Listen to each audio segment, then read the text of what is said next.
పిల్లలు వచ్చిన తర్వాత మొదటి 21 రోజులు బ్రూడింగ్, వ్యాక్సినేషన్, దానా విషయంలో చాలా జాగ్రత్తగా ఉండాలంటున్నాడు ఈ యువ రైతు. బ్రూడింగ్ విధానంలో కేజ్ సిస్టమ్ను పద్ధతిని అనుసరిస్తున్నాడు. ఈ పద్ధతిలో రైతుకు కలిగే ప్రయోజనం ఏంటో ఇప్పుడు తెలుసుకుందాం.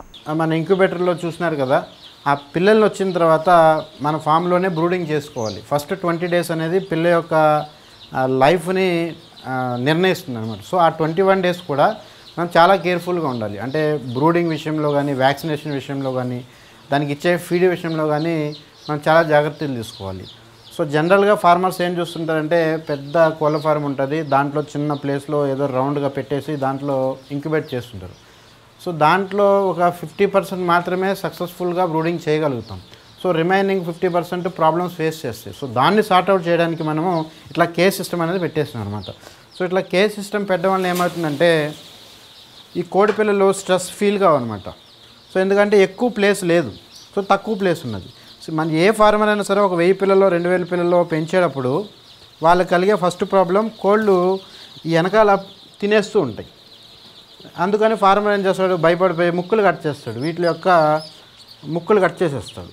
సో కోడికి ఎప్పుడైతే మనం ముక్కు కట్ చేసేసినామో పొడుచుకునేని, ఆ టైంలో కోడికి తోక ఉండదు, ముక్కు ఉండదు. సో దాని నుంచి ఫార్మరు తన యొక్క ప్రొడక్ట్ని ధైర్యం చేసి మార్కెట్లో అమ్ముకోలేడు, ధైర్యంగా ఒక రేట్ని నిర్ధారించలేకపోతాడు. సో చికెన్ సెంటర్ వాళ్ళు ఏ రేట్ చెప్తే ఆ రేట్కి అమ్ముకోవాల్సిన పరిస్థితి ఏర్పడుతుంది అనమాట.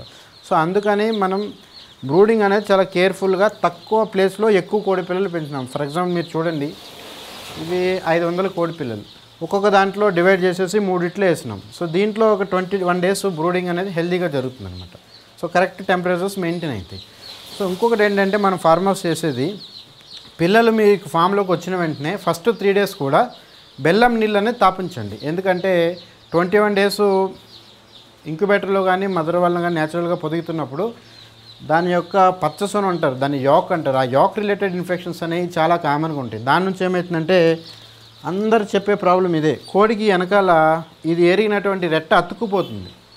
సో దాని నుంచి ఏమైందంటే వేరే కోళ్ళు వచ్చి దాన్ని పొడిసేస్తాయి. ఇంకోటి ఇక్కడ రెట్ట అతుక్కుపోవడం వల్ల నెక్స్ట్ అది జీర్ణాన్ని విసర్జించుకోలేకపోతుంది అనమాట. సో దాని నుంచి ఏమవుతుందంటే కోడి తొందరగా చనిపోతుంది.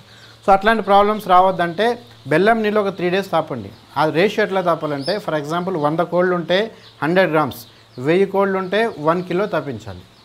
అలా మీరు 3 డేస్ తాపించండి, యాక్ రిలేటెడ్ ఇన్ఫెక్షన్స్ ఏమన్నా చచ్చిపోతాయి. అట్ ద సేమ్ టైం సిప్రోఫ్లాక్ససిన్ అని మనకు ఒక పౌడర్ దొరుకుతుంది, అది సిప్రోఫ్లాక్ససిన్. ఆ పౌడర్ని మీరు 1 గ్రామ్ per 1 లీటర్లో మీరు కలిపేసుకుని కోడి పిల్లలకి తాపినారంటే, ఈ 3 డేస్ మార్నింగ్ టైం బెల్లం నీళ్ళు, ఈవినింగ్ టైం మీరు సిప్రోఫ్లాక్ససిన్ నీళ్ళు 3 డేస్ తాపండి.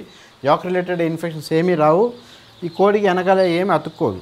ఇంకొకటి, మరీ ఎక్కువ టెంపరేచర్ ఉన్నా సరే కోడికి వెనకాల అతుక్కుపోతుంది, అది ఏరిగినటువంటి అతుక్కుపోతుంది. మరీ తక్కువ extreme weather conditions like too much hot or too much cold, ఈ 2 టైమ్స్లో వెనకాల అతుక్కుపోయే ముడ్డి కాడ అది ఏరిగింది అతుక్కుపోయే సమస్య వస్తుందన్నమాట. అందుకని ఫార్మర్స్ మీరు 21 డేస్ కూడా ఎగ్జాక్ట్లీ 33 degrees మీరు మెయింటైన్ చేయండి టెంపరేచర్ని, సరిపోతుంది.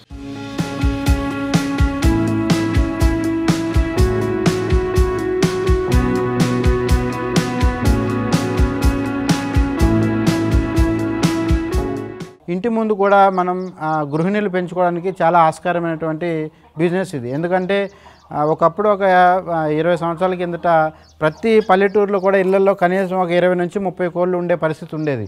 కానీ ఇప్పుడు ఆ కోళ్ళు కనుమరుగైపోయినాయి పల్లెటూరులో.